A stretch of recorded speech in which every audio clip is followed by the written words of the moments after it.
The following program is in no way intended to replace your doctor's advice or treatment program, nor should it be used as a tool for the purpose of self-diagnosis.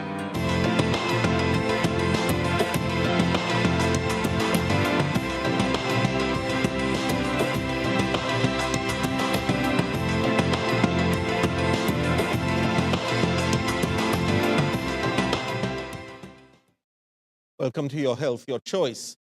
Tonight we are going to talk about one of the basic problems that diabetics have, one of the diabetic complications, what we call the microvascular complications of diabetes, diabetic neuropathy, and specifically diabetic peripheral neuropathy.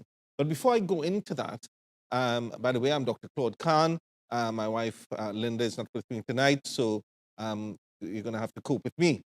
And I wanted to make a few comments about the influenza virus and the various theories about it, and the various theories about the immunization itself. You know, I've seen various things on Facebook coming onto my WhatsApp inbox talking about encouraging people not to take the influenza vaccination. There was one well-known fitness coach who was encouraging people not to take the influenza virus. And there's a lot of talk about mercury poisoning and all kinds of weird and wonderful things. I want to say to you that you need to go to the right sources to get the right information.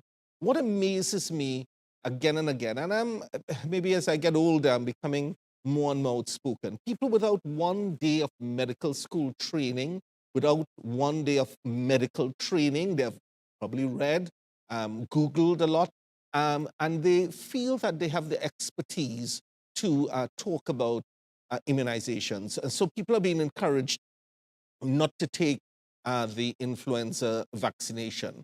I think that's sad because obviously, many will be influenced by this information because many people masquerade as health professionals when they have no training. And I always tell you, when you go to someone, you should ask.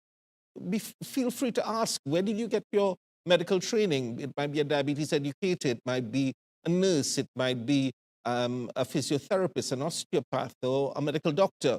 You should feel free to ask, where did you get your medical school training or your medical training?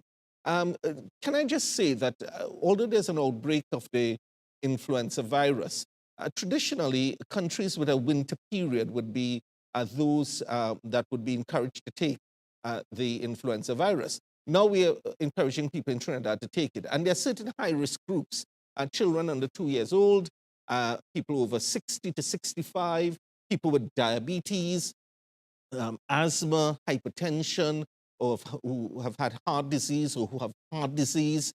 So elderly people, people with chronic non-communicable diseases, and very young children. Those are the high-risk groups, or people who are immunocompromised, people having chemotherapy, etc.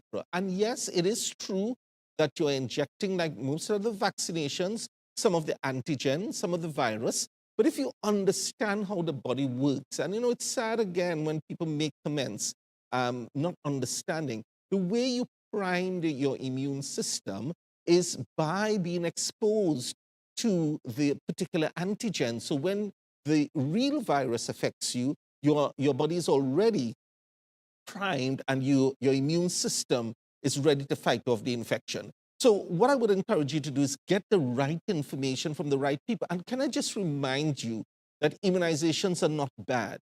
In fact, if you look at the last century, some of the most important discoveries have been immunizations. Polio immunization, the smallpox immunization, measles, mumps, rubella, tuberculosis, TB, the BCG vaccination. Many diseases have been eradicated because of immunizations. How can all immunizations be bad? Please be informed. If you need more information, I want to just give you some of the numbers you can ring and some of the forums that you can contact us on. 482-4269. The number is up there, 482-4269. You can visit our website, www.anapausiscommunity.com. You can follow me on Facebook. You can search for me, Claude Khan. I post a lot of medical articles, including, and in addition, a lot of other articles on Facebook from WebMD and other sources, or you can follow me on Twitter. And by the next show, I will give you my Twitter handle, as we call it. So you can, or you can just search for me on Twitter. You can follow me on Facebook. You can email me on claude_khan@yahoo.co.uk, or you can look at our website, www.anapausiscommunity.com. So that was a little bit about immunizations, and I thought I needed to say that at the start of our show because it is a very topical issue. So we're going to talk about diabetic neuropathy. Now, diabetic neuropathy is a broad term that includes diabetic autonomic neuropathy, and that's neuropathy affecting, for example, the emptying of the stomach, which is called gastroparesis, diabetic autonomic gastroparesis, where the stomach is not emptying at the right rate. You have diabetic autonomic neuropathy affecting the heart. You could have a dilated cardiomyopathy. You can have arrhythmias associated with the heart. You can have erectile dysfunction due to diabetic neuropathy. You can have a diabetic mononeuropathy. By that I mean one particular area, for example, the thigh may become numb or very painful. You have a form of neuropathy, which is a diabetic painful neuropathy affecting just one part of the body. But the most common type of neuropathy, and I see numerous patients with this, is diabetic peripheral neuropathy or diabetic peripheral sensory neuropathy. And it's affecting the nerve ends to the feet and sometimes the hands. And it is a very, very common symptom. One of the most common symptoms I see in my day-to-day practice. I want to bring up slide 3. And slide 3 shows you what I would call diabetic foot disease, the high-risk foot.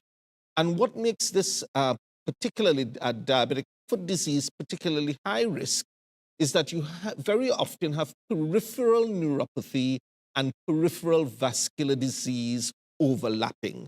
So we could just come off that slide and I will explain that to you. So and we're going to talk, if we have time tonight, about peripheral vascular disease, or we may have a separate program for that. But very often in diabetics, we have an overlapping of peripheral neuropathy and peripheral vascular disease. And both these conditions lead to, in terms of neuropathy, we have numbness and decreased sensation in the feet.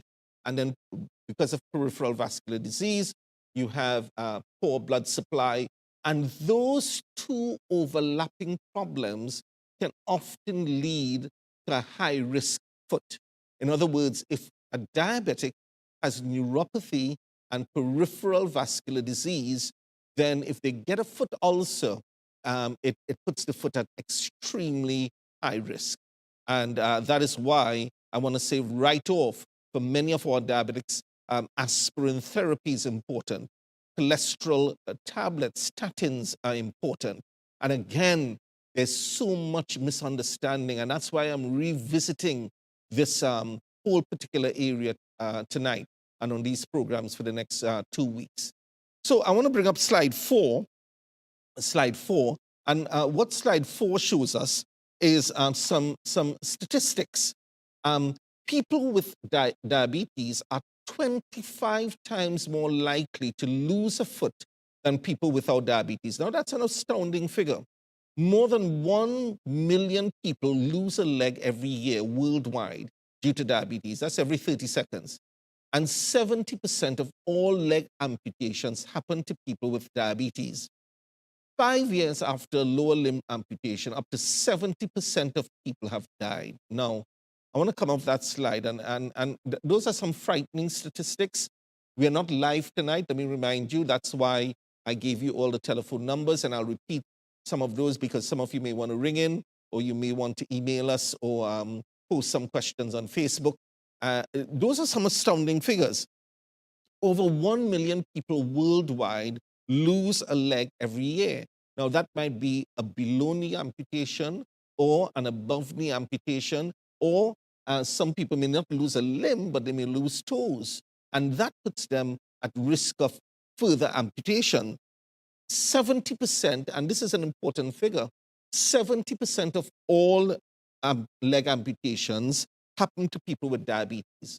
So diabetes is it is the main risk factor for lower limb amputation.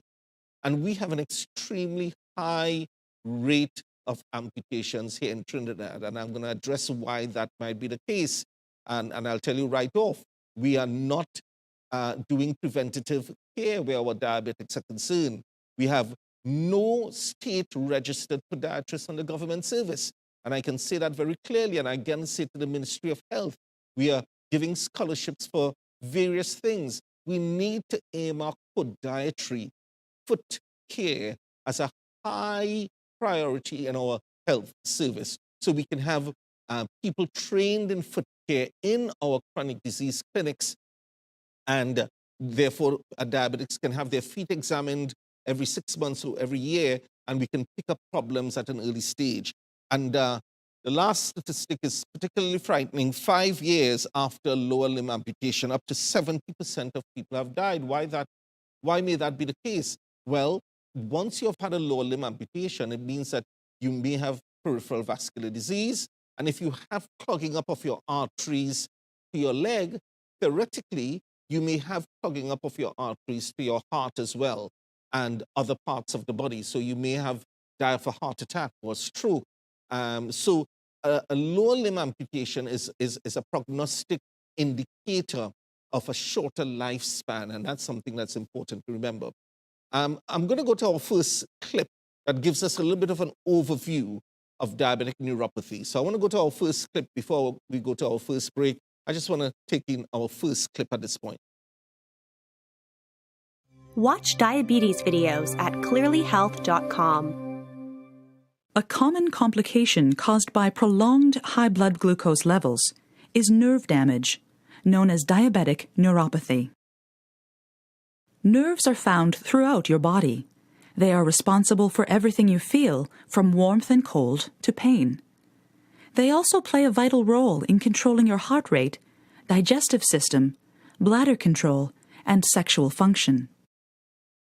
Small blood vessels provide nerves with nutrients and oxygen required to survive and function. Your nerves are extremely sensitive to any change in their oxygen and nutrient supply. Damage to these small blood vessels occurs when blood, containing high levels of glucose, travels through them on its way to feed your nerves. When the small blood vessels are damaged, a sufficient supply of nutrients and oxygen no longer reaches the nerve, causing the nerve to become damaged and eventually die. The first sign of nerve damage occurs in the feet. It might feel like numbness, tingling, or burning. If left untreated, it can lead to complete loss of feeling and spread to other parts of the body. The area of the body most often affected by nerve damage is the feet. Small injuries such as a blister can be undetected due to loss of feeling. Left untreated, these injuries can become infected and, in severe cases, require amputation. To prevent injuries from progressing, it is important to conduct regular foot exams. This will not require much time and will help injuries from becoming serious. For our full library of healthcare videos, go to clearlyhealth.com.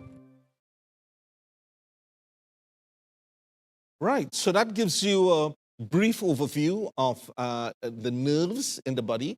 And so diabetic peripheral neuropathy, what basically happens is that the nerve ends are affected to the feet, as well as sometimes people get the same symptoms in the hands. I want to bring up slide 5. And slide 5 talks about how we can prevent. What is a prevention strategy? So 49 to 85% of amputations can be prevented through a care strategy that combines prevention, we have talked about that, a multidisciplinary treatment of ulcers, appropriate organization, close monitoring, and education of people with diabetes and health professionals. So I want to just talk about that a little bit. Prevention. So how can we prevent amputations? How can we prevent people from ending up losing limbs? Well, by having patients, educating patients how to examine their feet themselves. As you can see on that clip, the patient had a mirror and they were able to look under the feet. Of course, as people get older, it becomes increasingly difficult for them to bend over and to be able to examine the feet properly. Now, we have some nice devices, or you can make a device yourself where you have a mirror and you extend it below the feet, and you're able to examine whether there are any, there's hard skin buildup, whether there are any breaks in the skin, whether there's callus, etc. And that's an easy way of prevention. But of course, the other way of prevention is a multidisciplinary team. And when we talk about a multidisciplinary team, of course, that has been our goal, developing multidisciplinary teams on the government service. I have to say we have had limited success because the problem is that very often the powers that be do not see the need to have the various healthcare professionals approved and their posts placed in the community. So a lot of the diabetes care traditionally have happened in the hospital setting. Well, diabetes is really a primary care setting specialty in the first place. More complicated diabetics, of course, need to be seen in a tertiary center. But by the time you refer diabetics to the hospital, they have already developed some complications of diabetes. If we increase the expertise in the community, we have doctors who have special interests and special qualifications in diabetes care, and we now have a few people like that. In the Southwest, we were leading in that particular area. If we have diabetes educators are a very important, in fact, might be the most important member of the team. And we've been able to train over the years Caribbean certified diabetes educators. Unfortunately, many of the regions have still not approved those posts. So again, I say to the Ministry of Health, you need to get the ball rolling and be able to get some of these people approved. And I talked about podiatrists, and there's a difference between people doing a pedicure and a state-registered podiatrist. A state-registered podiatrist is someone who has done a 3 or 4 year course and is able to do detailed surveillance and treatment of diabetic foot problems. We have to go to our first break. When we return, we'll continue our discussion on diabetic foot disease and diabetic neuropathy.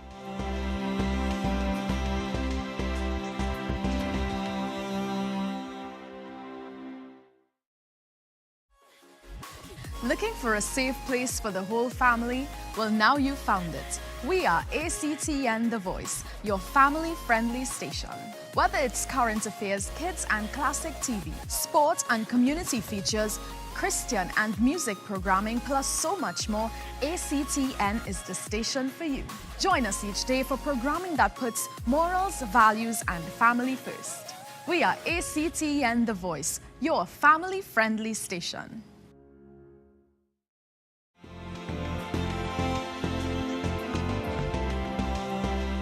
Welcome back to Your Health, Your Choice. And just to remind you, we are, this is a tape program. We are still, maybe later on in the next month or so, we may go back live, so you can call in with your phone questions. But for now, you can ring us on 482-4269. The Anapausis Medical Center is based at number 10 Lance Street in Vista Bella. We also have a base in Chaguanas. And some of you have been seeing signs on the bypass in San Fernando. That's the church, the Trinidad and Tobago Anapausis Chapel. So really, the Anapausis Center, what we seek to do is deliver holistic care.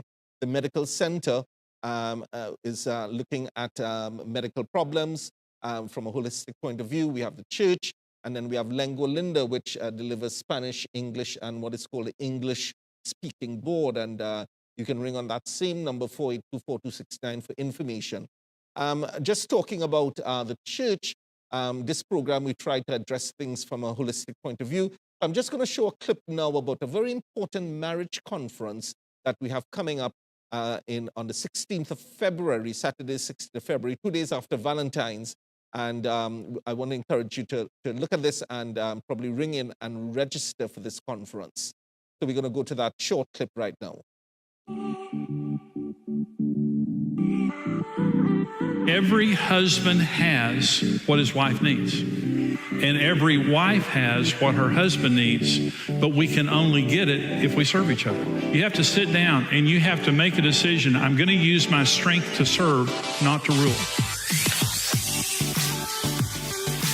The depth of your honesty with each other will ultimately determine the depth of your intimacy. You can't have secrets and intimacy at the same time in a marriage.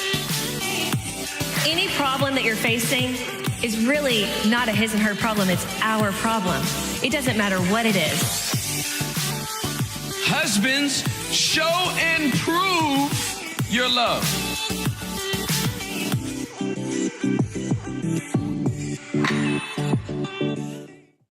So some additional numbers came up there. I am going to probably place those numbers on Facebook. Well, they will be on Facebook. So again, you can follow us on Facebook. You can follow me, Claude Khan, on Facebook, or the Anapausis Chapel, or the Trinidad and Tobago Anapausis Center.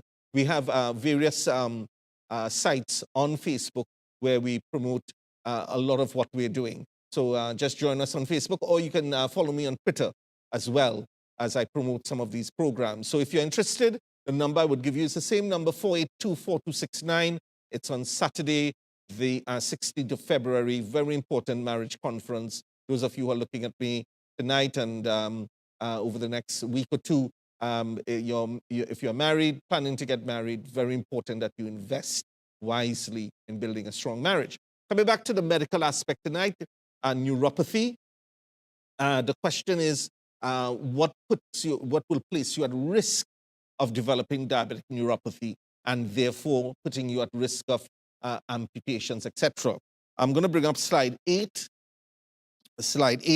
and this talks about the risk factors for diabetic neuropathy. So poor glycemic control. What does that mean? Poor sugar control. The higher your blood sugar, the longer you have diabetes. That's the second thing. The long duration will put you at risk of nerve end damage. Your age, well, the longer you have diabetes, the older you get. Your height, well, some people seem to think the taller you are, your neuropathy might be slightly worse. That's a little bit debatable.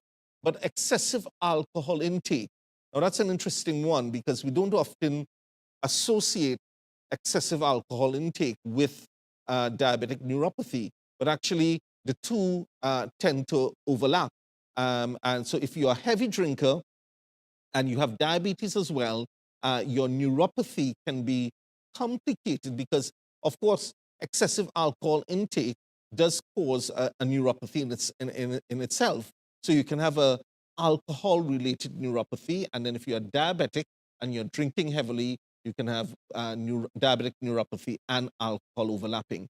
But the 3 or 4 things, of course, is poor sugar control, poor diabetes control, poor blood pressure control, and poor lipid control. Those were not mentioned, but those are also risk factors for all the complications of diabetes, be it diabetic microvascular or diabetic macrovascular disease. Microvascular, talking about diabetes affecting the small vessels, and in this case, the small nerve ends, and diabetic macrovascular disease, diabetes affecting the large vessels, the vessels to the brain, causing strokes, the vessels to the heart, causing heart attacks and heart disease, and the vessels to the legs, causing peripheral vascular disease.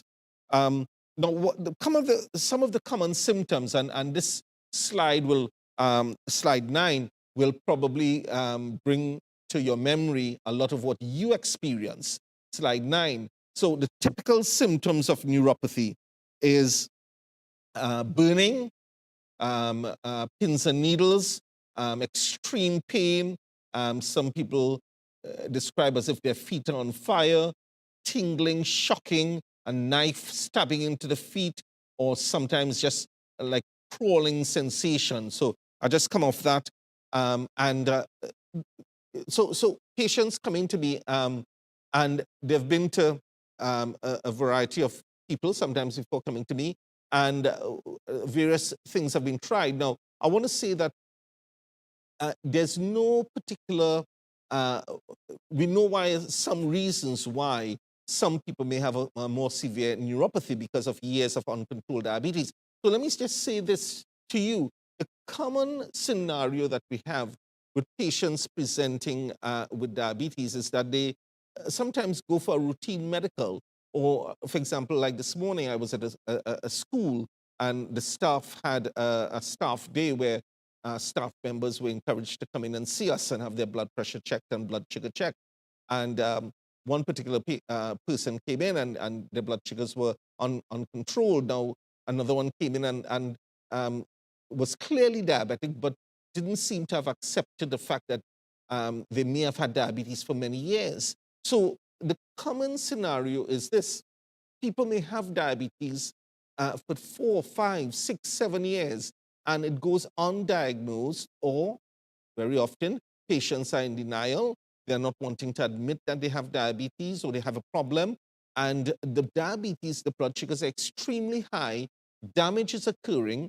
By the time patients come in and they see us, we begin to put measures in place. We begin to control their blood sugars, their blood pressure, their cholesterol, their lipid profile, etc. And this is one of the reasons I say to patients, once you know you are diabetic, there's no time to waste in terms of being treated effectively and on the basis of good science. I know I go on about this again and again, but there's a lot of fake medicine out there. A lot of people not trained medically, but trying to do medicine. And they're giving you false assurances that they can cure your diabetes. Can I say that I never talk about a cure for diabetes. I may say that your diabetes may go into remission, if you come in and you're very overweight and you lose a lot of weight, especially if you're carrying a lot of weight around the tummy area, and you lose a lot of body fat. That body fat regresses around the organs. So what happens with people who are very overweight? They have what is called visceral fat, not subcutaneous fat. So people who are doing liposuction, that's the latest craze, even in Trinidad. I'm hearing, and I'm quite concerned because liposuction is really a specialty area, and I'm hearing that people who are not plastic surgeons, etc., doing liposuction. You need to be careful about that. But liposuction does not remove visceral fat, does not remove fat from around the pancreas, fat from around the liver or in the liver. It just removes the superficial fat. Yes, if you're doing it just for cosmetic purposes, you'll have a good outcome. But that is not going to regress the visceral fat that affects the pancreatic function and the liver function, etc. So you need to be careful when you're being treated, that you're treated effectively and from an early stage. Now, I'm going to show a second clip that talks about foot ulcers. And this is someone talking as well, some visual images, and it's just a short clip on foot ulcers. So let's just go to our second clip at this stage. Hello, I'm Dr. Torrance, a podiatry fellow at the University of Michigan. Two of the goals at Michigan Podiatry are to prevent diabetic foot ulcers and diabetic foot amputations. I'm going to discuss diabetic foot ulcers and what to do if you develop one. Remember, everything I share is only for your information. Before making any medical decisions, you should talk to a healthcare professional first. An ulcer or wound is a break in the skin, as seen here. The main reasons people with diabetes develop foot ulcers are loss of feeling in the foot, poor blood flow to the foot, increased pressure, or direct injury to the foot. Diabetic foot ulcers have a high risk of infection, especially if you've had one for a long period of time. The infection can spread from the wound to the bone. There are antibiotics that can treat bone infection. However, if the infection destroys too much bone, the bone will need to be removed or amputated to promote better healing and provide a better functioning foot. If you develop a diabetic foot ulcer, contact your podiatrist or healthcare provider right away so they can develop a treatment plan for you. Your treatment plan will include blood work, X-ray, or MRI. Your provider will also show you how to dress or cover your wound and how to offload your wound for better healing. Offloading means reducing pressure and friction to the wound for better healing. Offloading can be done through a total contact cast, as seen here, or through a wound healing shoe like the one I am holding. The wound healing shoe has a special insert that reduces friction and can be modified to reduce pressure on your wound. Remember, a cast and a wound healing shoe is only temporary. Once your wound is healed, your provider will need to order diabetic shoes and custom inserts to prevent another ulcer. Some important things to remember. If your foot is painful, red, hot, swollen, has pus, and a foul smell, like the wound you see here, you should report to an emergency room immediately as you may have a diabetic foot infection. This is very serious as you may need IV antibiotics to treat your infection. Also remember to only clean your diabetic foot wound with soap and water. Do not soak your foot. Do not use bleach or hydrogen peroxide to clean your ulcer, as it can worsen the ulcer and the surrounding skin. Thank you for watching this video. I hope you've learned about diabetic foot ulcers and how to treat them. Remember, Michigan Podiatry is here to help you with all your diabetic foot concerns.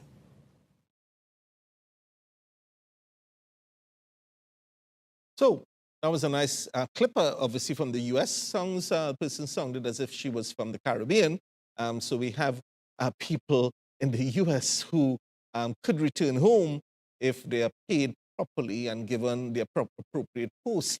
So again, I want to say that, and what that slide demonstrated was that there are various devices with someone with a foot ulcer that if they're in a proper foot combined multidisciplinary team clinic where you have a diabetic physician, you have maybe a diabetes educator, you have a podiatrist, a properly trained podiatrist, you have a dietitian, ophthalmologist, etc. You can be given some of these devices. The offloading pass, for example, which was very common in the centers in which we worked in the UK. That's almost 12 years ago or even more. So those devices have been around for a long time, and they should be available under government service. Now, why am I saying this? I know we are strapped for cash, but if you, to the Minister of Health, I say again, and to the advisors, the Chief Medical Officer, and the Directors of Health in the various regions, if you have a vision for diabetes care, you need people to advise appropriately about the personnel that you need. So again, we are losing so many people to amputations. If we get some of these devices, and there were one or two people in the private sector providing, and there still are people in the private sector who are providing these devices.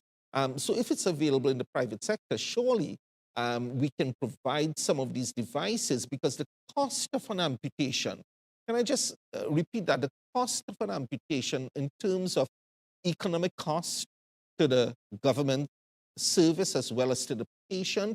Obviously, that patient may lose their job, they become dependent, so the economic burden on the economy, and then the long-term effects on that patient. Many people who have had amputations become depressed, etc. It's well worth investing in multidisciplinary teams, and that's what we are doing at the Anapausis Center. We are in the process of putting together a more formal multidisciplinary team in the next few months, where we would have a podiatrist, we would have a diabetes educator, and we'll be working alongside other healthcare professionals very closely. So keep abreast of those developments. Right now, I refer people to other places, but hopefully on one site, we will have all these healthcare professionals working together so we can develop a holistic care for our diabetics. I want to show slide 11, and this may come as a little bit of a shock, this particular slide, because it shows a diabetic, and you can see that there's a nail or a long object going right through the foot. And this is called a painful nature of diabetic foot disease. So what happens with diabetic neuropathy? This person may have sustained this injury, and of course, they would probably know that it's there because it's such a big object, but very often there are smaller devices in people's shoes, etc. But the key thing about this is that this would be relatively painless because the patient has lost sensation in the feet. The next slide, slide 12, slide 12 shows us, if you look carefully, the patient has already lost 2 toes. And if you look at the left-hand side of the slide, you see that area where the toes are missing. You see hard skin building up because the whole mechanics of the foot has changed. And there's an area lower down on the slide where the skin is broken. So when toes are lost, the whole mechanical nature of the foot is changed, and that is a high-risk foot. I'll show you another slide, slide 13. Slide 13 shows how not just the sensory nerves, but the motor nerves in the foot are affected. You see wasting of the muscles between the toes. So you can see between the toes, and then you can see the nails have become very dystrophic. And if you look very carefully on the right-hand slide, you see the second toe in particular is clawing. So it's forming a claw, and all the pressure is going to come under that area, that second toe. And that second toe will be a toe that is at particularly high risk. And slide 14, you see that there's localized callus buildup on the left-hand side of the foot that's on the left. You see at the extreme left, you see hard skin building up on the toe, as well as just under the toe, that's over the metatarsal areas. You see clawing of all the toes. The toes are clawing over, and then you see the skin is breaking down, and a diabetic foot ulcer is developing. And the last slide I'll show you for now is slide 15. Again, you see very hard, dry skin, and I'll explain that in a moment. Very hard, dry skin. So you have what we call autonomic nerve damage. So the skin becomes very dry, and the skin is cracking, and then an ulcer can develop in that area. So I'll just come off that slide for a minute. So what I've showed you there is a variety of foot problems. So there was a diabetic neuropathy, the painless neuropathy that we started with, and then you went to a motor neuropathy where you have wasting of the muscles, and then you had autonomic neuropathy where the skin becomes very dry and you have cracking and the skin becoming very prone to developing ulcers. Well, time is going very quickly. We have to go to our second break. So we'll go to our second break, and then we'll return to Your Health, Your Choice.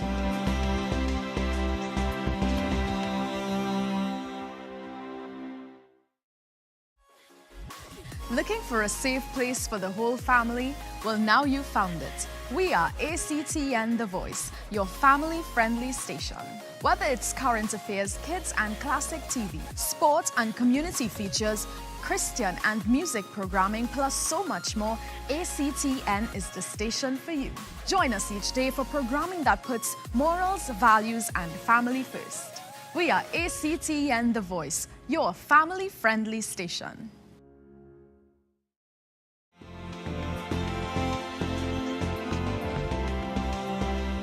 Welcome back to Your Health, Your Choice. Tonight we're discussing a very important complication of diabetes, and the reason I'm revisiting this is because a lot of people present us with diabetic foot disease, diabetic neuropathy, diabetic sensory neuropathy, the nerve ends being affected, but you can also have a diabetic motor neuropathy, and you can have a diabetic autonomic neuropathy affecting the feet as well. And at the start of the program, I explained the different types of neuropathy that you can have in diabetes. But the feet itself can be affected by all those different types of neuropathy, but the typical symptoms of very painful feet, very burning, crawling on the feet, shocking sensation, It's extremely distressing. Some patients can't sleep at night, and there are various treatments that can be offered. Now, I want to say the treatments are not easy. When I say that, sometimes we have to try different things until we get the right treatment. But the basic emphasis is on getting the diabetes under control, getting the blood pressure under control, getting the cholesterol under control, and then trying to treat the nerve ends. And there's often asked, can you reverse the damage that has been done? Well, that's a big, big question, and a lot of research is going into it. So I would just be to say to you that our emphasis is controlling the symptoms. And I know, yes, I know, there are people out there who will claim that they can reclaim or bring the nerves back alive. Be very careful who you go to and who you are getting advice, because you could end up spending thousands of dollars through the false claims that often come through our television screens and our radio programs, etc. People claiming that they can bring the nerves back alive. What we can do is try and limit the injury and try and control the symptoms. And of course, the emphasis is on early good control. So I'm going to go just touch, because time is going very quickly, on peripheral vascular disease. So we're going to go to our last clip. We're going to look at a condition that often overlaps with diabetic neuropathy that makes diabetic foot disease very, very difficult to treat at times. So let's just talk about peripheral vascular disease. Leg pain may be a signal that your heart is at risk. Do you sometimes have a tight pain in your leg when you walk or exercise? Ouch! Does the pain disappear when you rest, but return when you start moving again? Ouch!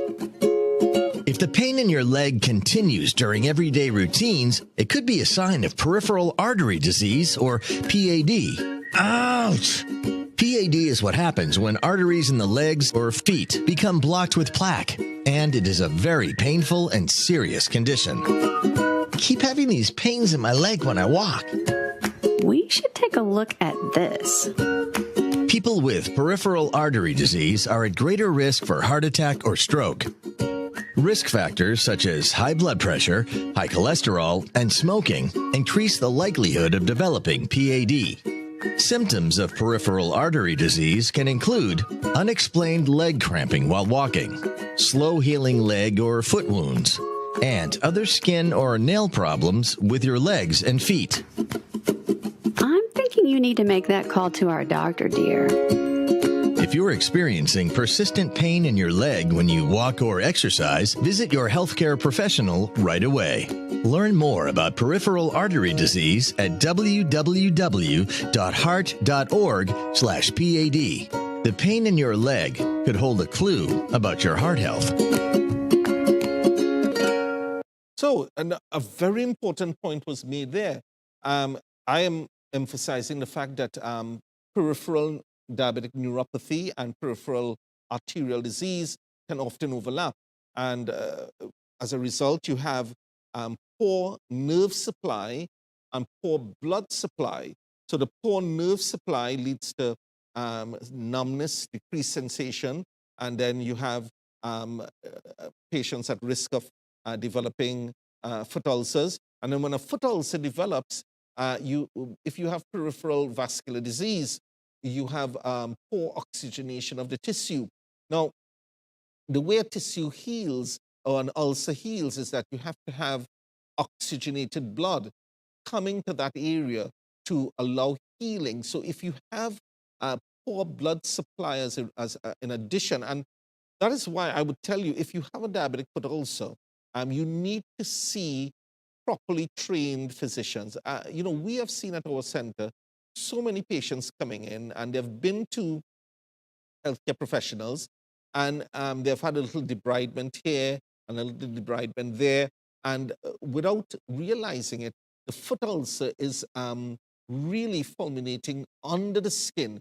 So one of the things to remember about diabetic ulcers, foot ulcers, it can be very deceptive. The reason for that is that sometimes the immune system doesn't mount the typical response to the injury.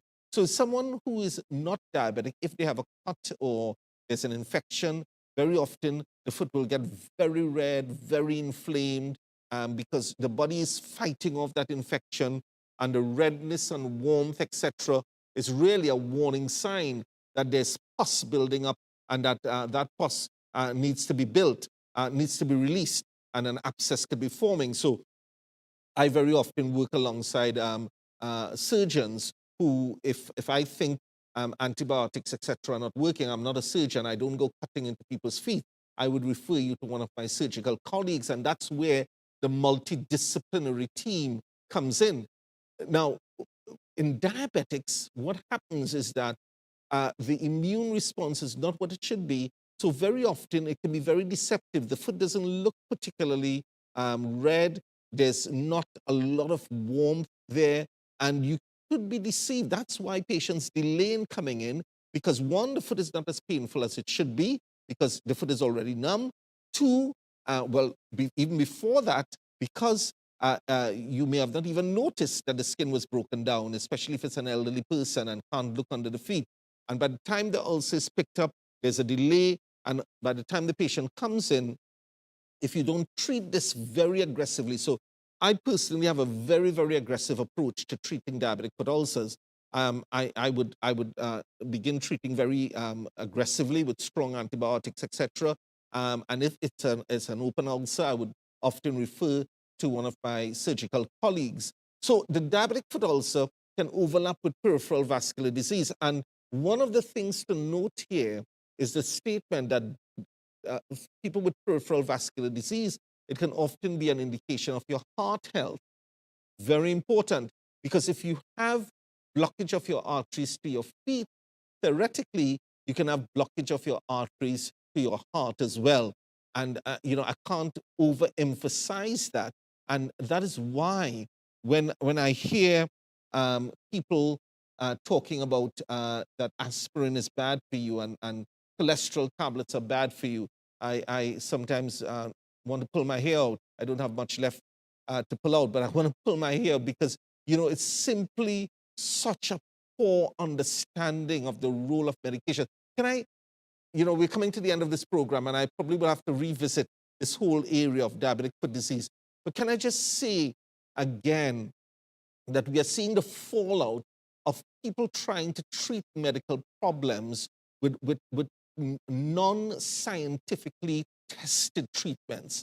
Yes, there might be anecdotal evidence for some things. For example, I today just posted something on my Facebook page on the role of ginger.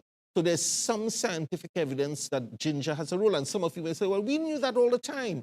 Well, yes, you knew that, but the science was not there. So the way we should do medicine, that's why we send our young people to study medicine. If medicine was based just on anecdotal evidence, then we would not need to send our young people for 5 and 6 and 7 years of medical school training. If you could just pick up a blog and begin to think that you are an expert at treating medical problems, then medicine would be much easier. But medicine has to be done on the basis of science.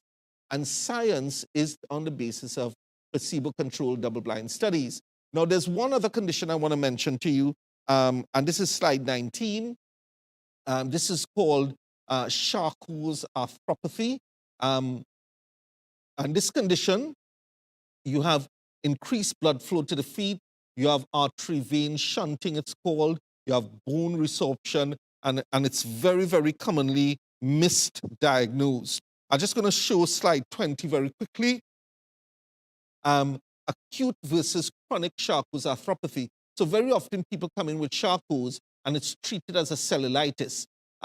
With an acute problem, it's unilateral, warm, swollen, relatively pain-free, bounding pedal pulses, deformity may be present, but a chronic Charcot's can have no temperature differences. It's a rigid form deformity, foot deformity, and it's a grossly misshapen foot. So acute versus chronic Charcot's. So you can have an acute Charcot's versus a chronic Charcot's arthropathy. And it's a condition that needs to be looked at. And let me just show slide 21 in closing of this. You can see on the left side of the slide, the bones are very disorganized in Charcot's, and on the right side, the foot is typically the foot is all out of shape, and it's swollen on one side, and therefore that foot, there's an extreme risk of ulcers developing. I just want to come off of that slide. So I've talked a little bit about diabetic neuropathy overall, diabetic motor neuropathy, diabetic sensory neuropathy, and diabetic autonomic neuropathy. And I have gone more in depth in diabetic sensory peripheral neuropathy, which is affecting the feet and the hands. And we have talked a little bit about peripheral vascular disease, which can overlap diabetic neuropathy. And also, we have talked about peripheral vascular disease. Now, can I just, as we only have about 5 more minutes, just close up by saying that there are treatments for diabetic neuropathy. So a lot of patients come in with very, very painful neuropathy. Can I say a lot of the talk of detoxing, you know, putting your feet in water and the water going brown, there's been some, some surveillance over this, and some real con artists are out there getting you to put your feet in water, the water goes brown, and you think you're detoxing yourself. I bet you everyone who puts their feet in that water, the water goes brown. So that is not going to help your neuropathy. There might be some herbal treatments that may help. One of the treatments that I sometimes use first line is something called alpha-lipoic acid. There's some weak science, it's an antioxidant, but very often we have to go on to more powerful drugs, things like Cymbalta, gabapentin, amitriptyline, which is actually one of the older drugs available on CDAP, Lyrica, and very often when I mention Lyrica, people immediately say, no, I'm not going to take Lyrica because I've heard about so many side effects of Lyrica.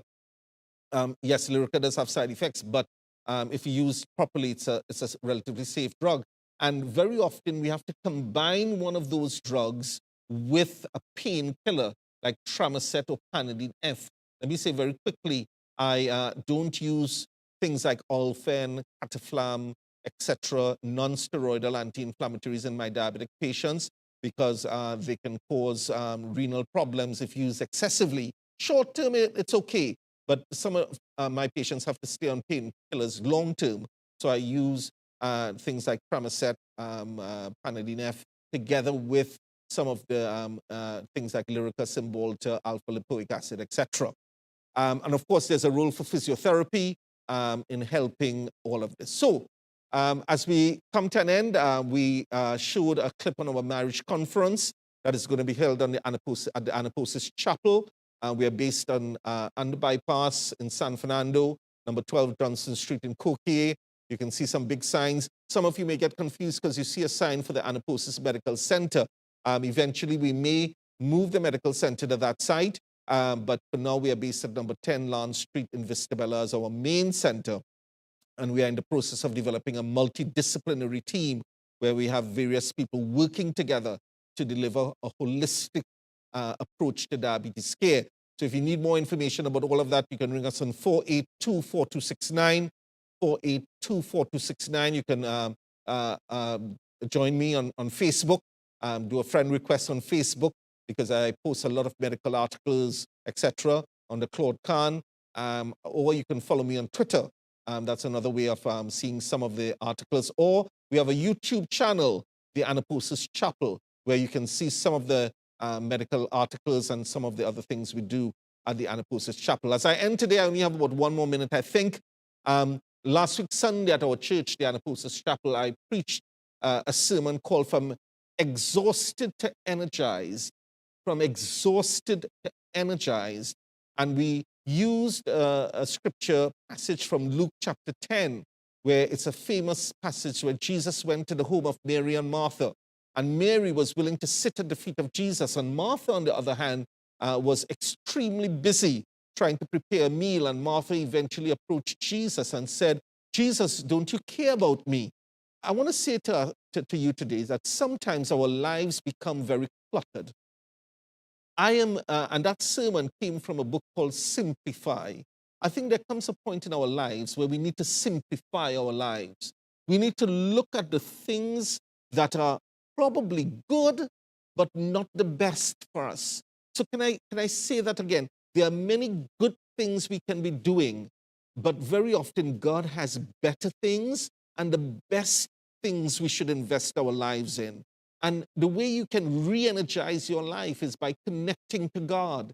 And that might be in solitude, might be in your garden, might be through music, might be through reading God's word, might be gathering together with other people, surrounding yourself with people who can energize you. There are toxic people who will drain you. There are people who are toxic that can de-energize you. And then, of course, your work, your daily work should be one that should fill you up with energy. So why not move from being de-energized to being unexhausted to being energized in 2019? So as we end this program, I just want to remind you, you can look at this program on Thursdays on this channel at 1 p.m., Sunday evenings from now, new time from 6:30 to 7:30, and Wednesday nights at 8 p.m. You can also join us on the YouTube channel, the Anapausis Chapel, but the ACTN channel, the YouTube channel, to look at some replays of this program. And of course, you can follow us on Facebook as well. And then we come back with new programs in 2 weeks' time. You can ring us on 482-4269 for more information about what I've talked tonight. Thank you very much for joining us on Your Health, Your Choice.